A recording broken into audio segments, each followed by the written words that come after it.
In today's video, I am going to teach you how to add phone frame in Figma. Start by opening your design file in Figma so you can work directly on the canvas you already have. To create the container for your screen, use the Frame tool. You can click the frame icon in the toolbar. It looks like a hashtag, or simply press the F key on your keyboard. Frames are essential in Figma because they act as structured containers for your layout, making it easier to manage spacing, constraints, and components as your design grows. With the Frame tool active, look to the Properties panel on the right. You'll see a set of presets. Click on Phone, then pick a device model that matches what you are designing for, such as iPhone 17 Pro or Android Large. Choosing a preset ensures your canvas matches real-world dimensions, which helps your typography, spacing, and components feel accurate and consistent. If you prefer a bit more control, you can draw a frame manually.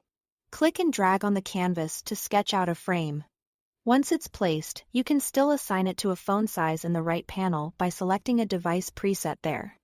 This approach is handy if you like to draw first and fine-tune the exact size afterward. To keep everything organized, rename the frame. Just double-click the frame's title and give it a clear descriptive name.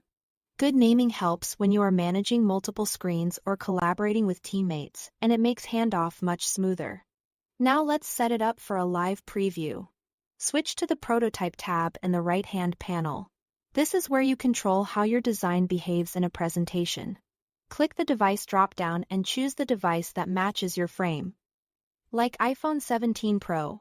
Aligning the device here with your frame size gives you a realistic preview, including the correct aspect ratio and device chrome where applicable. Finally, select your frame and click the Preview button at the top right corner. Your design will open in a new window showing how it looks on the selected phone, which is great for reviewing interactions and visual polish before sharing with others. That's it. Thanks for watching.